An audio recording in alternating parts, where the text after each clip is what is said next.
Imagine producing Hollywood films, building billion-dollar impact charities with Steven Spielberg, and then realizing the hardest thing to figure out wasn't success, it was happiness. Today's guest has given more lives than most entrepreneurs ever will, and he's here to break down what actually matters before it's too late. So let's go straight into it. You operated at the highest levels in film, business, and philanthropic exercises. At what point did you realize that success and happiness aren't the same thing?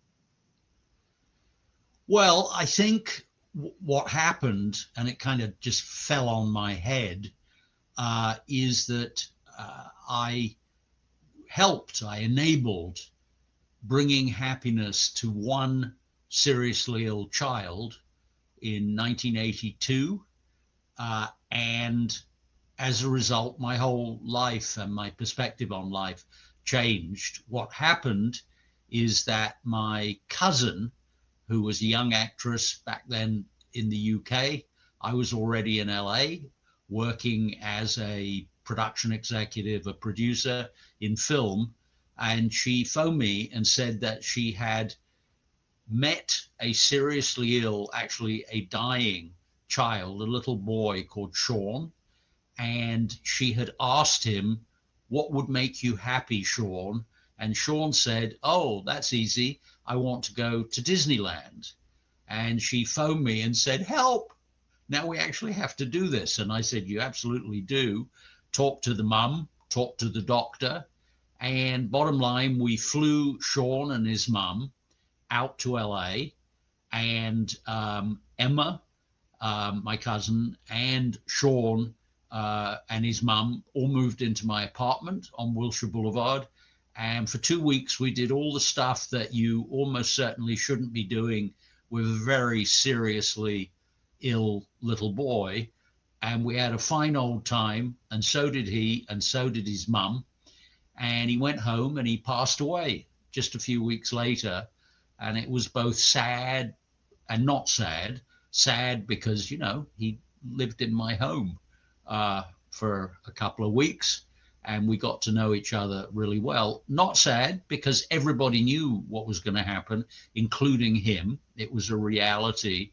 But what dawned on me is that we had created this sort of magnificent joy, not just for Sean and his mum. His mum, for example, got to remember him, you know, at Disneyland and various other amusements of Los Angeles, and not, you know, wasting away and dying in a hospital bed at Great Ormond Street Children's Hospital. So it was also wonderful for me. You know, I thought this, honestly, for a film producer, this was kind of easy to do. And I stood at the end of the boardroom table. I was running a company back then called Interscope Communications.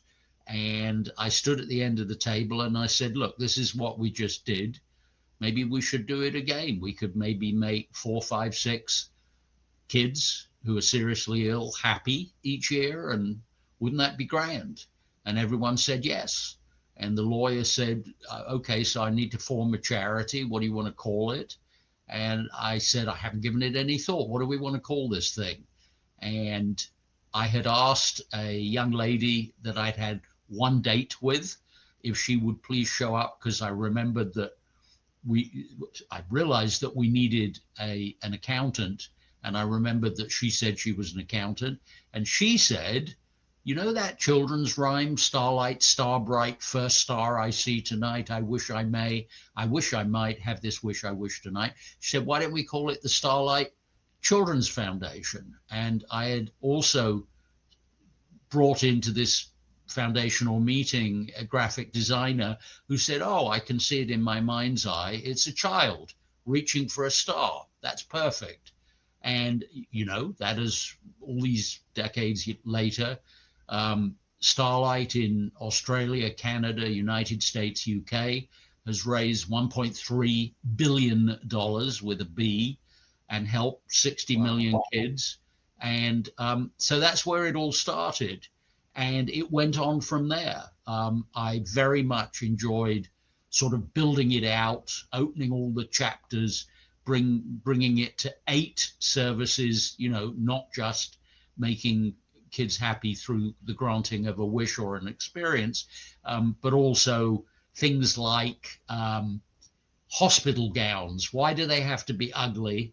Why does the flap have to be in the back? What is that mysterious stain on it? I know they laundered it, but did someone die in this gown that I'm now expected as a child to wear? So working with Disney, we have the most beautiful purpose designed and purpose made kind of superhero. You want to be a Marvel hero, you want to be a Princess Leia, whatever you want to be, and you get 3 of them. One's the one you're wearing in a hospital bed, if you're a seriously ill child. The second one is in the laundry, and the third one is on its way to or fro. And when you go home, you take them with you because you own them. So that's another service. And then at a certain point, 20 years in, I was able, this is a trick one has to master, is how to get other people in and staff something professionally. And I realized I no longer have to run this hands-on.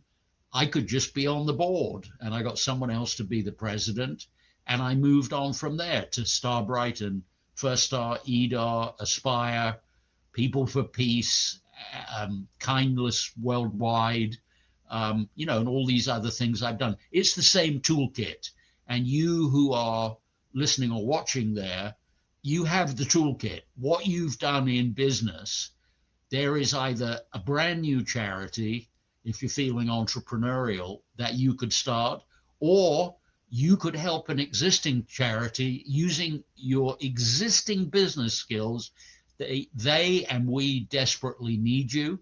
You'll get enormous pleasure from it, and I commend it to your attention. If you are doing well or doing middling in business, and you're saying, but where is the missing it?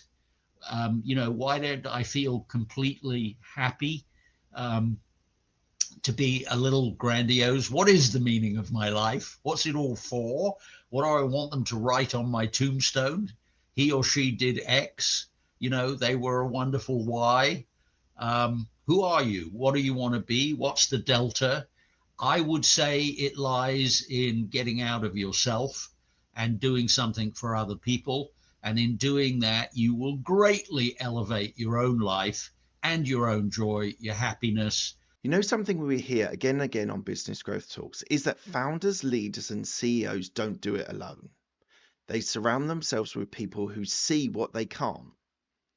If you're a founder running a business between 1 million to 20 million pounds, here's the truth. Your accountant sees the numbers, your mentor shares the stories, and no one sees the whole picture. That's the gap. CEOFriend closes it. AI-powered advisors across finance, marketing, strategy, and growth, personalized to your business, built on your data, the quality of thinking that a proper board gives you without the cost. I've been using it myself, and I did a competitor analysis for my podcast guesting business. It gave me a detailed review of my competitors, and it gave me key findings of the industry, a SWOT analysis, and what I need to do section. It was so clear on strategy, and I love the comments on what I needed to do. It has really got me thinking about my business podcast introduction. We have a special offer just for Business Growth Talks listeners. If you're serious about building your business and having great minds supporting you in finance, marketing, strategy, and growth, then go to CEOFriend.ai and get a month for free with the code BGT10. Links below in the show notes. Not to mention that it has some great advantages for you in business. You meet some very wonderful people. And this is just phenomenal. This is absolutely phenomenal. And we're going to go into a lot more detail later. But I think you're right. I think it is sometimes in people's life, it's the missing link, because people think that they need to be successful first, and then happiness comes afterwards. And that doesn't always occur. Like I know people that have significant wealth but aren't happy at all. I'd go further than that and say I've been partnered and have worked with and for um, very, very wealthy, you know, um, including one billionaire and a lot of Hemi billionaires. I don't actually think any of them are particularly happy by reason of their wealth. Some of them have made themselves happy because of what they did with their wealth, which tends not to be by building more wealth. There's nothing the matter with money. It's great to have a roof over your head, to be able to get a fine education for your children and grandchildren. I'm all for it. But in the end, there are problems in Toyland. And the mere fact of having an awful lot of money is not only not something that is making you happy, it may actually be a negative. And dealing with that, I can give you an example. We have family offices. So in other words, a very wealthy family will have a team of people who manage their investments, etc., run their foundation maybe as well, if they have one. And then there are multifamily offices, especially in the United States. And one of them, Gen Spring, a little bit ago, they offered me a speaking fee to fly in. I live in LA. They flew me in and put me up in the Breakers Hotel because they had the conference of all their ultra high net worth families. So maybe 250 people in the Breakers, which is the most gorgeous hotel.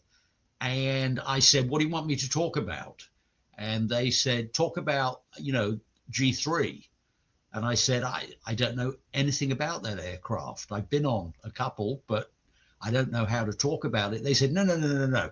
Doesn't mean the Gulfstream at all.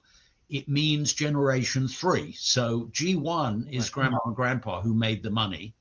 G2 is the children of grandma and grandpa, and they are now middle-aged, and they all have letters after their name. They have either JDs or they have CPAs or they're doctors or whatever they are. And they certainly have the work ethic. They got it from their parents, who definitely had it. And then there's G3, which is the grandchildren. They have enormous difficulty with interpersonal relationships. They are lacking in motivation. They have substance abuse challenges. And basically, they've lost their way. And their parents and grandparents sort of despair of what to do about them. I said, I know exactly what to say. And what I riffed on in the speech, which has led to so many amazing relationships since, with the exchange of business cards thing, is I said, you either have a foundation or you damn well should have a foundation. Enlist and enable the grandchildren as the spotters. Go find things that need help, as the checkers to see if it's any good, as the followers up to see whether what was promised would be done with your largesse, your generosity. Did they actually do it? Send them down there into the grassroots. They will meet people who are not the same as you. They are not in the Breakers Hotel. They might be sleeping on the street outside, and they will stand taller. And I know that this is true. One of my nonprofits, I founded a thing called firststar.org, and in the UK it's firststaruk.org. And what we do is we partner with enormous universities, leading universities. We have 15 of them between the two countries, and we house, educate, and encourage high school aged. In other words, in America, grades 9 through 12, in the UK, years 10 through 13. We teach them academics, we teach them life skills, and then we teach them to feel better about themselves because they're all in care.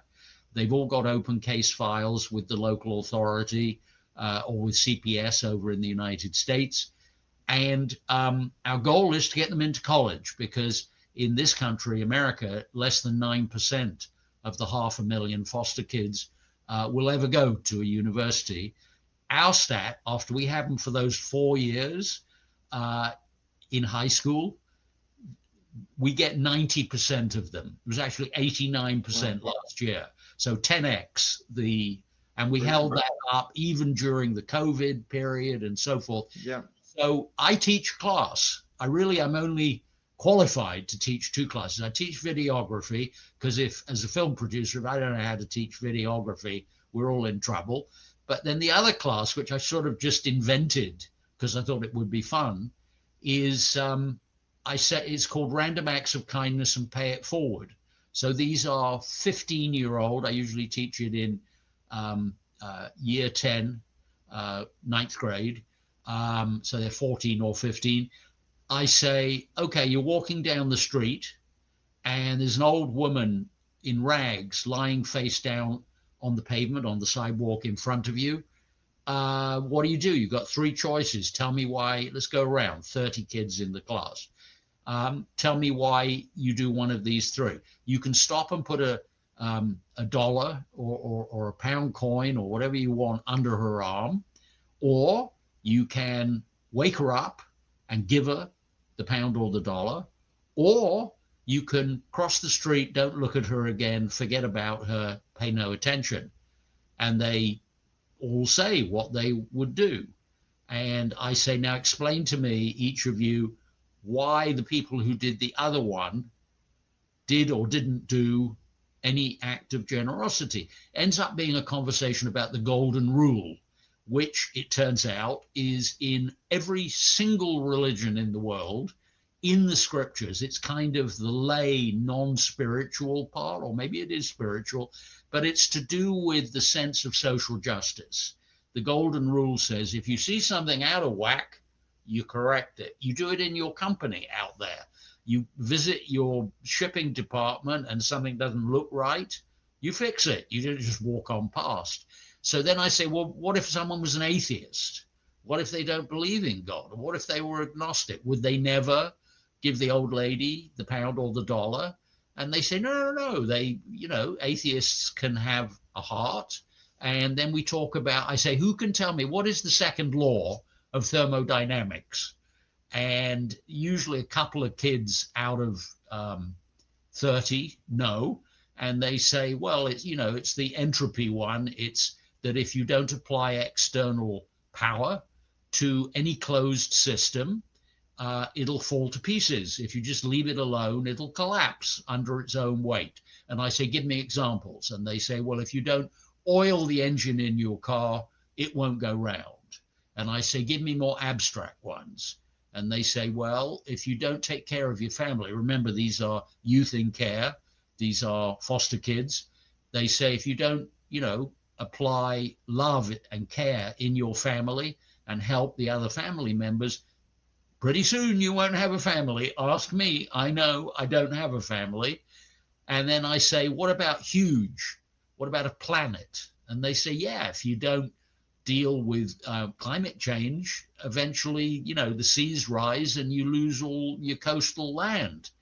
And I say, okay, now you're going to want to come to tomorrow's class because something brilliant is going to happen. Each of you is going to get $200. In the UK, it's £100. And they say, we get money. And I said, well, you don't get to keep it. You're going to each write 300 words to whom or to what you wish it to go. And then we're actually going to go and distribute it. And then we're going to go back a few weeks later and see if it did any good. Did the unhoused gentleman buy the shoes, or did he buy a big bottle of brandy? Because philanthropy sometimes goes wrong. Obviously, it's good for the recipients. They get the pair of shoes, whatever it may be, but it's also astonishing for the kids. It's as though it's like watching flowers grow. They have never had agency any time in their lives. To be in care, to be a foster kid, People do things to you. You never get to decide anything. You never get to do anything without somebody telling you to do it. And then you either do it or you don't do it. But suddenly they are in charge of helping someone else. The little essays that we get, how about these couple? My name is Jose, and I'm adding $10 of my own because that makes 210, which is 3 times 70. $70 down at the RSPCA, the Humane Society, is what it takes for them not to euthanize one dog. And I'm saving 3 puppies. And the reason I'm doing that is that the last time I was down there, I looked into the eyes of a puppy that had been very badly beaten. And I saw my own eyes because I was very badly beaten as well. Or how about this one? My name's Sheila. I am putting it in my mum's prison account. She's in prison because she did some very bad things, including to me, but I still love her. She's my mum, and I know she hates the shampoo, so I'm putting it in her prison account so she can buy better toiletries. Love, Sheila. It's the most wonderful thing, and don't think it's just for 15-year-olds. You also, and it's what my book primarily is about, the book is called Finding Happy. How do you find happy? I'll tell you. You find happy by getting out of your own zone, volunteering, or if you're an entrepreneur, go address an unmet need. You can do it locally, you can do it nationally, you can do it in your state, your county, whatever. You can also do it within your church, your mosque, your synagogue, or you can do it in your workplace. Watch how your workforce becomes more cooperative with each other, more cohesive, more integrated when they, on the weekend, sometimes put on your corporate T-shirts and go off and, make soup for the elderly or go and play music for whoever, go and help teach a class in business or entrepreneurship in your local school, do a lecture in a university. The world is crying out for help. And those of us who actually know stuff and have by experience learned a skill or 10, there are 2 ways of using it. You can use it to make money. There's nothing the matter with that. It's very good. I love having money. However, once you make your first 10 million, 15 million, do you actually need any more? What will happen with it? I'm telling you this, you can ruin your grandchildren's lives by leaving them a trust fund. I know a lot about that because I've mentored and consulted to all sorts of ultra high net worth families. It's one of the things I do. I love doing it. They have kids, teenagers, early 20s, who are completely lost and cannot find their way. And I'm telling you, encouraging them to go and meet the other 95%, 99%, and get out of your zone and help them and understand their lives, understand other. It makes them all taller. That's wonderful. Can I just touch on, we're going to go deeper into the other projects that you do. But before we go any further, can we just touch on your film experience? So you've produced 25 films with a great variety of different genres and different types of films. When you were how did you know that those projects were going to be successful, or you thought they were going to be successful? Well, they weren't all successful. I made a horror film called The Gathering, which is a brilliant film, and it didn't do much business because it wasn't bloody enough. I thought a psychological thriller would be a thing. And my partner and I, my brother Mark and I back then, we were wrong. It was psychologically thrilling and scary, but based on what's in your mind, not on someone having their arm hacked off. So first of all, I'm actually up to number 28, and I'm working on 29, 30, 31, and 32 at the moment because I'm still producing film. I only make films now if I feel as though they will not only be commercial, going in, meaning find an audience, but also I always partner with a non-profit these days who are advisors. They help us get the script right. They motivate the cast and the crew, and then they do social media when the film comes out, and I give them 5% of the profits, so they feel as though it's their film, and they drag their X 100,000, or some of them have a few million followers, in to help the film open when it's that first Friday and Saturday and Sunday. You need to get people into the theater, because otherwise your theatrical distributor pulls the film or reduces the number of screens or whatever. So you have to, even if it's raining, you've got to turn out the troops to go and light the film. So but yeah, where it came from is that I got myself a scholarship. I was the first in my family to ever go to a university. This is in London. And I got myself a scholarship to Cambridge. And I got my bachelor's. I left with my master's. And I looked around and I realized there is no work of any description for someone who knows a lot about medieval literature and pretty much nothing about anything else. So I didn't know what to do, but I had earned pocket money. They give you a scholarship, but you don't get pocket money. How do you take a girl out for a cup of coffee or a drink or something? You don't have any money. So I had been interpreting English, French, French, English, actually starting in my gap year after school and before I went up to Cambridge. And right while I was looking for work, after I came down from Cambridge, I acted as the interpreter for an American producer who was making what must have been the world's most expensive television commercial, because we followed the Monte Carlo rally and then we went back and did it with the two winners in American regular cars using Chevron gasoline, and up through Morocco, across Spain, across France. When we got to Monte Carlo, he was very happy with what I had done, because I did much more than being an interpreter. He didn't even come with for the meetings. I just went and did the stuff that needed doing. And he said, "Do you want to come back to LA?" And I said, "How would that work?" And he said, "Well, we employ you at our company, Paisley Productions." And I said, would I earn enough to get an apartment, and wouldn't I need to rent a car? He said, "Yeah, but I'll tell you what, for the first month or two, my family, we have a spare bedroom and we have a spare car. Why don't you just kind of come and get yourself settled?" And I've been here ever since. I worked with him for the first couple of years. Television commercials are brilliant, not to be scorned, because in that first couple of years, I worked in almost 40 states, high 30s, because every week or every 2 weeks, you're in a different state, making a different commercial. Oh, here I am in the Navajo Nation. Here I am in Chicago. Wow, they have tall buildings here, don't they? So I learned my America, and eventually I realized this is daft.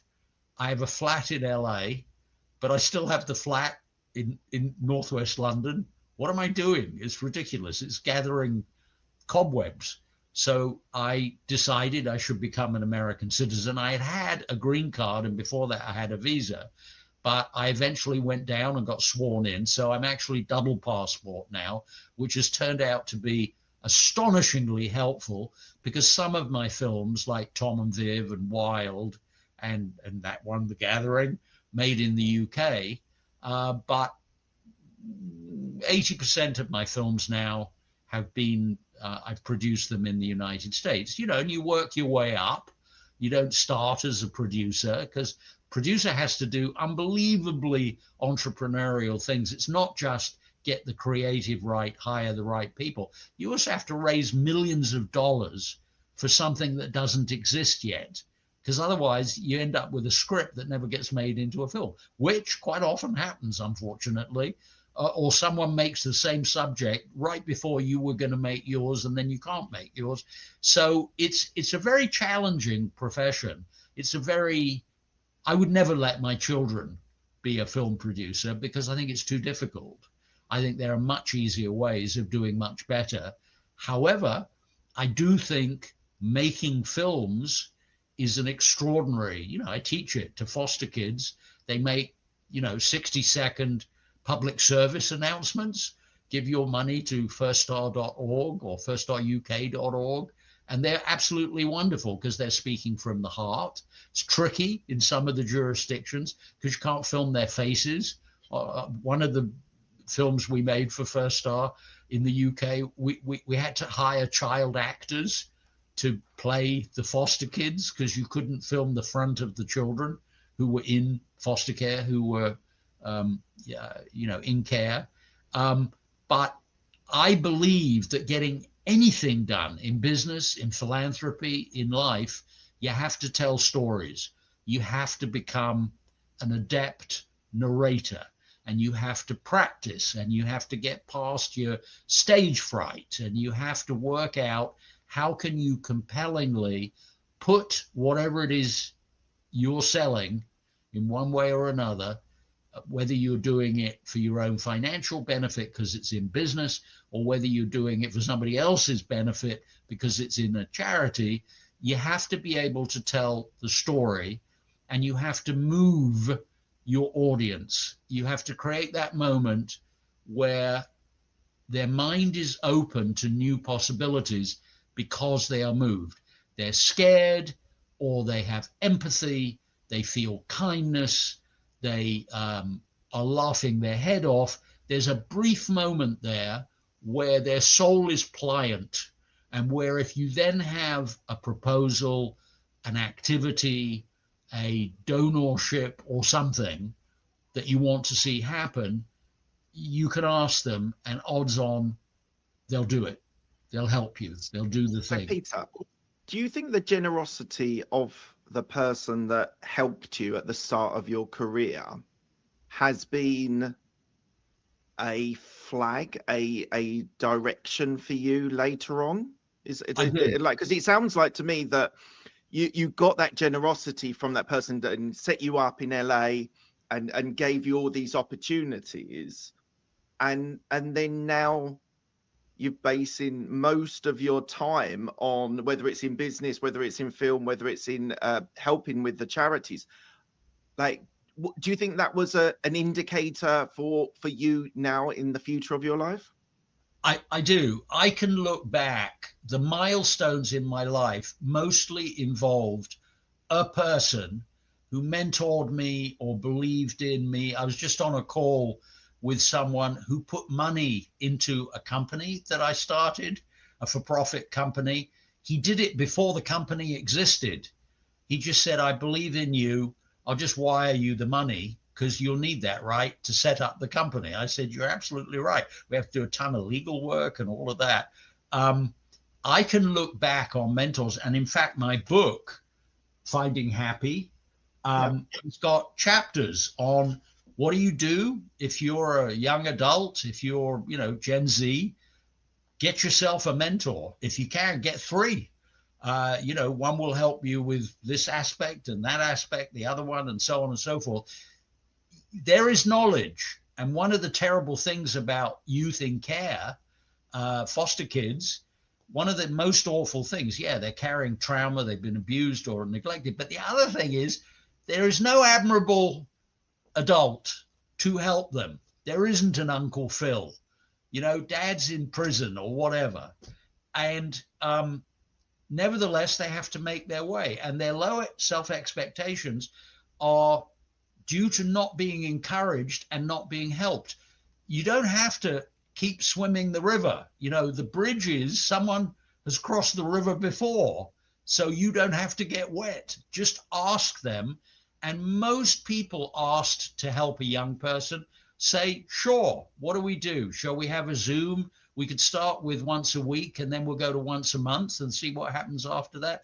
I've mentored hundreds of kids in care and foster kids over my time in philanthropy and a bunch of other sort of mentorships as well. And that's why I wrote the book. I wrote the book because I thought, isn't it interesting? They always ask the same 36 things. So I thought, oh, maybe those are chapter headings. Like a young man says, but tell me, what is it? How do I know? What is a good risk and what is a bad risk? What is the risk that you have to take? Because otherwise you'll never amount to anything and you'll never find out whether you could have done that. But what's the bad risk? Because you might fall off the ledge and kill yourself. That would be very bad for your life. You know, death is you know, a very bad thing if you're trying to accomplish things. I think our goal, if we want to be happy, is to try to make the world a better place, to raise a healthy family, who will then raise healthy grandkids. That's kind of one of the markers. But look at the tombstones. Next time you go to a funeral, look at what it says on the headstones. It never says, he died with £1 billion. It never says that. What it says is, great friend of children. He took care of wounded animals. He helped bring peace to the country. So what do you think is going to be on your tombstone? What would you like on yours? Well, okay, you put me on the spot. He raised up little children and gave them a better future. Probably. I don't know. Not up to me, right? I'll be the one. No. But it's just, I was just wondering what your thoughts were. My dad. Yeah, let me just say, my dad just passed at 97. He did, before he died and before he got seriously ill towards the end, he decided, remarkable man who came from nothing, you know, he left school at 14 and made a great deal of himself, ended up being knighted. He decided that it was a terrible waste to have a memorial service, a celebration of his life after he was dead. So he had his while he was fully alive, and it was the most extraordinary, wonderful thing. I'm going to do the same thing. I'm 74, so I figure, you know, another 26 years, maybe I'll hang it up. That'll be 100. Why not? He made it to 97, and my mum to 94. So the genes are good. Yeah, they are. So just on your book, so what is the one principle that you would like to give for Gen Z generation that they would be able to apply immediately from reading your book? Okay. It's got life hacks. If you look at it, it's kind of what I know now that I wish I knew when I was 18. And those words that you can see, which get smaller, you know, they're a big font and small font. Bigger the word, the more prevalent it is in the book. There's an awful lot about love. How can you find love? A great preoccupation for people in their teens and 20s. Well, let's talk about where you shouldn't be finding it. You seriously think flipping left and right on an app is going to find you the love of your life? You realize that's not their picture, right? That's AI. And you realize everything they describe themselves as, that's a bunch of that is lies. Oh, you're going to go to a bar to meet someone. Oh, that's great. You know, they don't hire people for jobs when both the HR person doing the interview and the interviewee are both drunk. You know, that's not a way to find someone worthwhile when you're both off your head. So I say, you want to find someone to love and be loved by, do what I did. It's how I met my wife. Go volunteer in a charity. After you've done it a few times, look to the left, look to the right. Who are these other people? Oh, they believe in what they care about, what I care about. Look around, see someone you fancy, ask them out on a date. You'll have something to talk about. You know, you can bemoan the challenges of whatever the charity is trying to do. And you already know them. That is how you meet someone who shares your empathy, your ethics, your direction, the stuff you care about. Uh, I that first meeting of Starlight, which didn't have a name yet, the young lady, the accountant, who said, "Why don't we call it the Starlight Children's Foundation?" That was my second date with her. I only invited her to the meeting because I knew I needed an accountant. You know, one of the things film producers do is we crew something. I got to get one of these and two of those and five of them. So that was our second date. We carried on dating. And then that Christmas, we threw a party with a live band at County USC Medical Center in the children's ward. They gave us the auditorium. So the band is playing away, and we got all these kids in hospital smocks jumping up and down and enjoying the heck out of it and eating cupcakes, and it was just wonderful. There were children there who couldn't get out of bed because they were too ill, and there was one little girl who was determined to dance even though she couldn't get out of bed, so she was dancing horizontally. I had managed to get a big amusement park called SeaWorld to give us their second-hand, adult-sized marine animal costumes, you know, adult size. And I looked into the little screen in the chest of the shark costume, and there was the face of our little accountant, Sarah, and she was so moved. I could see her eye line was to the little girl in the bed. And I looked at her through the grill, and I could see all the mascara had run down her cheeks. And I thought, oh, I think I'm in love. I went down on my knee. Not that long after that, we got married. We've raised 4 kids together. We got 3 grandkids so far. I hope more are on the way. If my children are watching this, I hope they heard that. 3 is not enough grandchildren. So there you go. Look, let's go back to when you like Starlight has supported and helped 16 million seriously ill children. What was the hardest thing, the hardest challenge that you had in turning that idea into what it's turned into, being a global movement? What we realize so much, you know, as anyone in business knows, the law of unintended consequences. Things would happen along, and this was way early. A kid would say to us, my wish is to go to Disneyland or Disney World or whatever. And we would say, well, okay, we spoke to the doctor and he feels that your T cell count is not high enough for you to travel. So let's go on to, because we have them do a little list of what they want. Let's go on to your second wish for the computer, or your third wish for the puppy, or whatever. And on occasion, the kid would say, I don't want them. I want to go to Disney World. And we'd say, well, you can't unless your T cell count comes up. And son of a gun, in not all cases, but some, big spike in T cell count. And we used to say, whoa, don't tell anyone. They'll think we're peculiar, you know, but we would say to the kid, oh, look, okay, yes, you can go with your mum and dad and your siblings. And we would do it. There was a downside. They would come back from the spike, and it wasn't necessarily travel. It could also be meeting a celebrity for 20 minutes, you know, visit to the hospital kind of thing. Their T cell count would then plummet downwards again.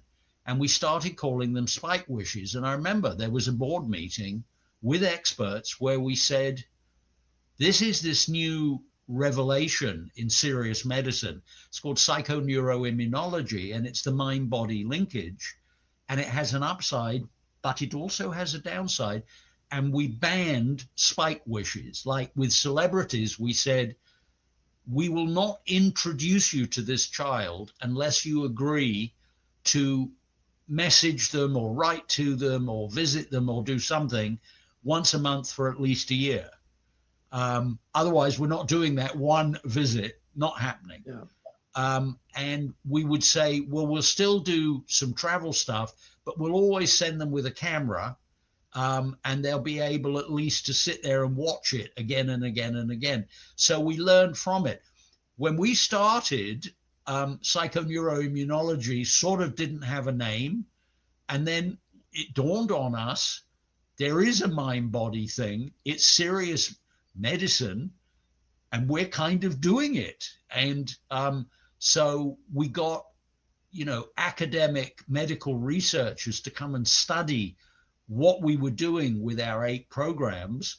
And they said, yes, this absolutely works. One of the most brilliant ones, we partnered with Nintendo on this thing called the Nintendo Starlight Fun Center, which is a thing on 4 wheels that slides over and under a hospital bed.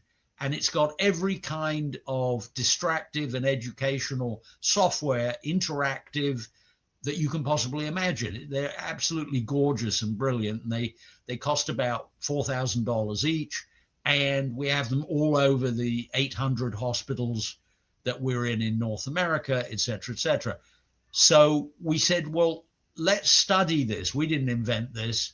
The researchers did. Kids and any patient have a clicker that gives them a micro dose of morphine or whatever analgesic they've got for their pain.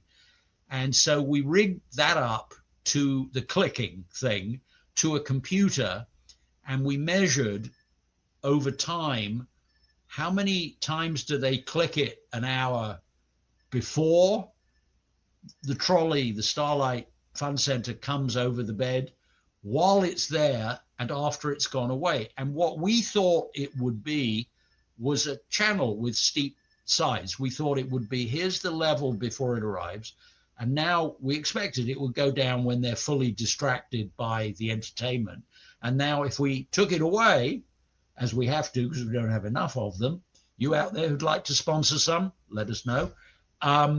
We thought it would go straight back up vertically to what it was in the first place. It doesn't. It goes like this.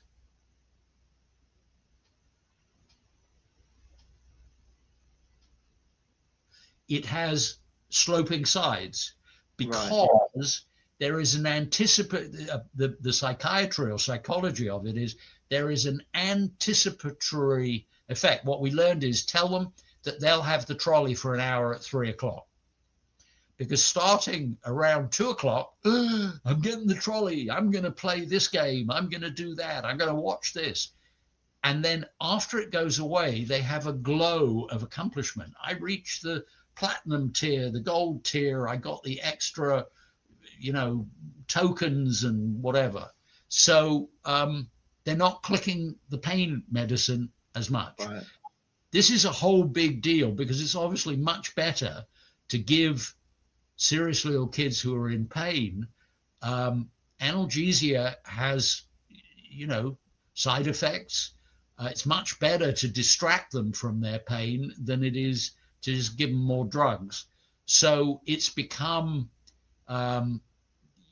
we used to have, we haven't now, it was all too complicated, but we used to have a prescription pad for the doctors where they could solemnly prescribe Fun Center to the children. I'm prescribing you a course of 10 Fun Center sessions, and yours will be 2 hours because I think you need it and you deserve it. That kind of thing. Oh, that's amazing.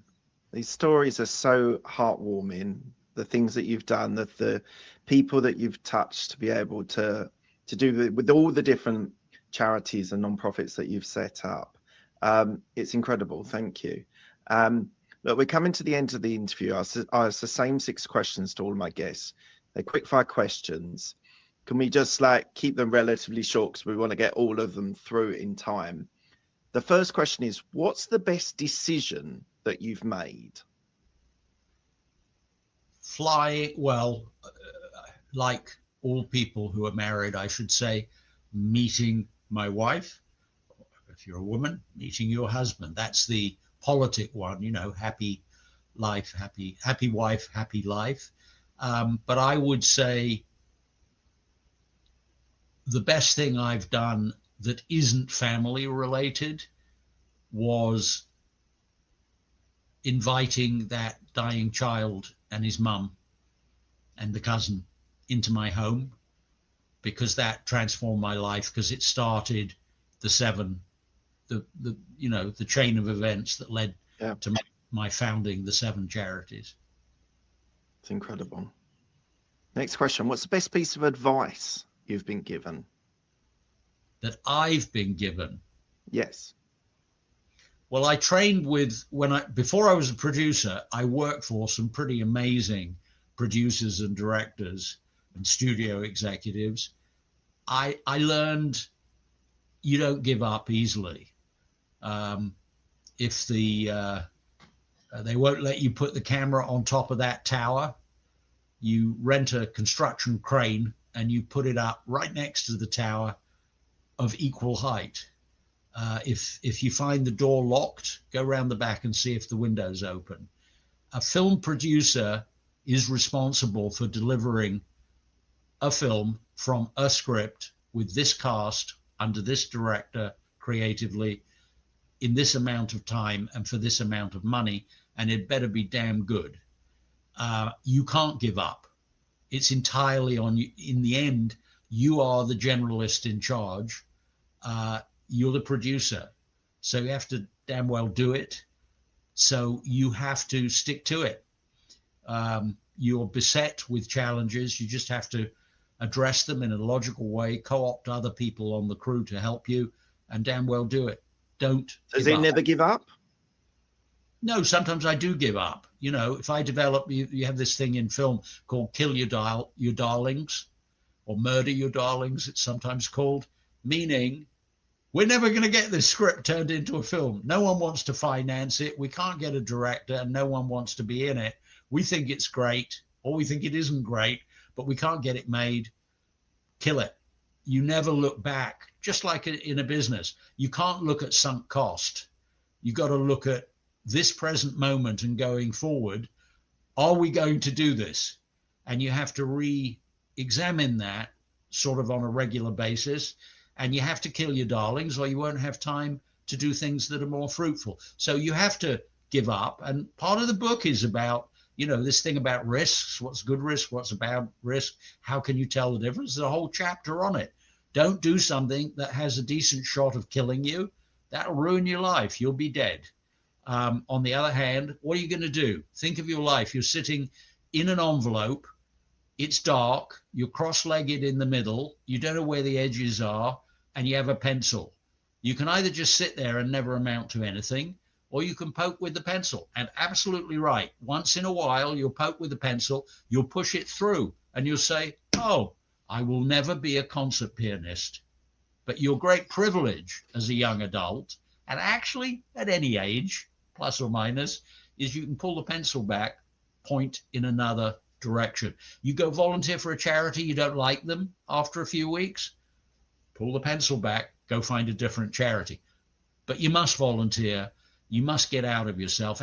And most precious, if you are an entrepreneur, I'm constantly cooking up new ideas for a new initiative. I'm working on something at the moment called ROK, R-O-K, Random Opportunities for Kindness. And we're building it right now. It's going to be an app and a website and QR codes. And it is that it encourages you to do an act of kindness. When you do that, you ask the person you did it for to pay it forwards 3 times. And then those 3 people pay it forward to 9, to 27, and on and on. And you points go in the opposite direction to the kindness. And you accumulate points. We've got a dozen here in the United States, a dozen state governors who are going to run once a month a luncheon for the kindest people in Ohio. And they're going to get a state medal and so on and so forth. Go on with your next question. I don't want you to run out of time. No, it's absolutely fine. Who's the person that's helped you most in your career? It's a series of people, because generally one person helps you with one project as a producer. I would go even back earlier than that and say a lot of stuff I couldn't have done without getting my master's.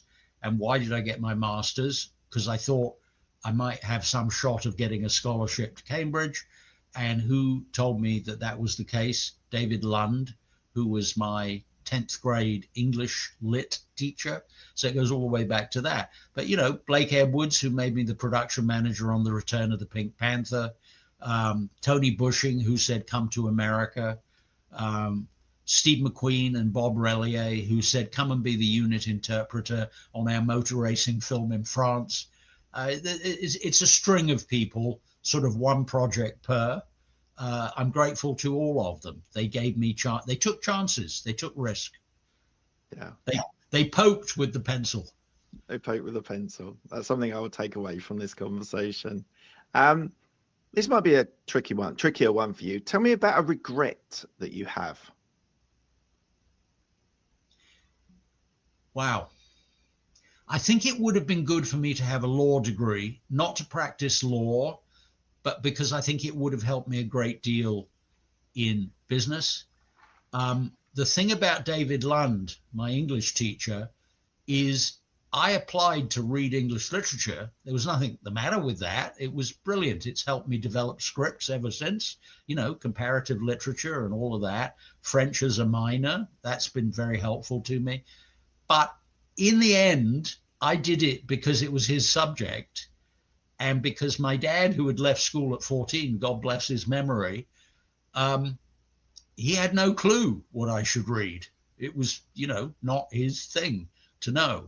So I think I should have probably read law. I think it would have been an asset. I still could have done all the same stuff. But that I suppose is a regret, but it's all turned out fine. You know, I mentor a lot of kids who are just applying to college, to universities, and I say to them, the brilliant thing about this is you'll never know what it would have been like and who you would have met and what your life and career would have been if you'd gone somewhere else. You'll also won't know if you'd read a different subject. You know, I might have been no good at law and it might have been useless. I don't know. You draw straws, and they're not really straws, they're opportunities. You make the most of them and you make a success of it. And that is one meaning of life. There are 3 chapters in the book, near the beginning of the book, in the middle, and at the end. The meaning of life, 1, 2, and 3. Short term meaning of life, as far as I'm concerned, is a tub of chocolate ice cream, a spoon, no one to bother you, and something interesting to watch on the screen. Medium term meaning of life is the same thing, the chocolate ice cream, repeating. But long term, the meaning of life is you have to help other people. You, in the end, you define, I can tell you, because I'm there. I'm at 74 years old. I know how I define my life. Did my children grow up well, and how are the grandkids? That's one area. And the other one is, who have I helped? What have I done that was any damn good? Is the world going to be a little bit better, in some areas maybe a lot better, because I leaned in and did something, or not? Is there more or less kindness in the world now than there was, you know, when I was born? I'd like to think I have made a difference. You have. And I think that is what gives meaning to my life.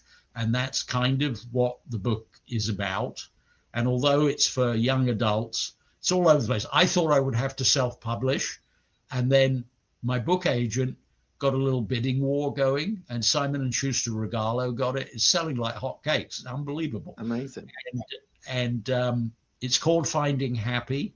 I'd love to hear from you. It's on Amazon and Barnes and Noble and Waterstone and all the rest of it. And I'd love to, my website is samuelson.la, samuelson.la. And there's a place on there where you can email me. I'd love to hear what everybody makes of this, and especially on my current entrepreneurial endeavor, where we are building an app and a website to propagate with a multi-level marketing point system. We're actually doing it. If anybody brings anything to that party, come volunteer, email me, let's get it done. Brilliant. Was there a time that you wanted to give up, and what made you pull through? No, there wasn't. Never? Not on career. There was a time when I wanted to give up on a film. Back what I said, kill your darlings. You have to make room for the new by killing the old. I can tell you a philanthropy that didn't work. Back during the Bosnian War, I got pharmaceutical companies to donate $2 million of pharmaceuticals on pallets, and I had them in a warehouse. I'll be damned if I could get them to Bosnia. The military wouldn't fly them. You couldn't send them with, Federal Express or DHL or anything like that. You weren't allowed to charter a plane and fly the stuff in. I couldn't get them there. And in the end, I said, okay, not going to throw it in the trash. It's $2 million worth of very valuable pharmaceuticals. And I gave them to charity hospitals locally. And I'm sure they did a lot of good and saved some lives and made people better with them. But I never got them to Bosnia. Sorry. No, I don't think you got to apologize for that. Tell me something that most people don't know about you. I'm a bicyclist. Are you now? I retain my sanity. We deliberately moved into a place in Los Angeles called Mountain Gate because it is on the very, very, very edge of the wilderness. And you can bicycle on the trails pretty much all the way to the ocean, and a little bit of it is on regular streets. And 3 times a week, sometimes it's 2 times a week, sometimes it's 4 times a week. It's 22 miles round trip from where we live to the ocean, along the bike path on the sand, and then home again on streets. And that is where my sanity lives. I get my head together. I crack impenetrable, complex problems by being quiet with just enough the physical activity. I'm getting my exercise, but I'm also being able to think laterally, solve stuff, think of new things, be creative. Einstein said, imagination is much more important than knowledge. And for me, I need to be doing something, or I need to be half awake, half asleep in order to do sort of out of the box thinking. And all my good ideas, creative or in business or in logic or in charity, they've all pretty much come sitting on that bicycle. I've had the bicycle since March of 2019, and I have 11,800 miles on the odometer. To my great irritation, it didn't have enough digits. So there's only my word for the fact that before it got to 1,800, it had already done 9,999,000. I'm on the second go around the digits. Go around again. And last question of this, just been a fantastic conversation. What does legacy mean to you? Leaving the world or some aspect of it better than you received it. I take very seriously what we call the American dream. America's been so good to me. I mean, we've got trouble at the moment, a little bit of fascism breaking out left and right, losing our democracy. So it's by no means perfect, but the American people are extraordinarily kind, generous, and encouraging. I've had so many opportunities. When I came to LA, I knew that one person, and now I know a whole lot of people all over the country. So I believe you have to put back in because you have been given, it's that thing on the base of the Statue of Liberty. Give us your huddled masses yearning to breathe free. And I thought, well, I can be a huddled mass. Why not? I might do that really well. So on a wider sense, because my life is very international now, because I could, why would you do a charity in one place? Do it in 5 places and so forth. Amazing. I believe the meaning of your life and your legacy is do your damnedest to try to leave the world a better place than you found it. And in doing that, I promise you, I swear on the book that is right there, Finding Happy. How do you find happy? Help other people. Thank you. Thank you, Peter. Thank you so much for your time today. If you've enjoyed this conversation with Peter and taken something valuable away, which I'm sure there's been tons of things that you can help Peter with and support Peter on his charities, but do think about subscribing to the channel. You do not miss any of the episodes on Business Growth Talks. And I'd love to hear from you. Drop a comment below and let me know what the biggest takeaway was that you had from today's conversation. Thank you for listening, and I'll see you in the next episode.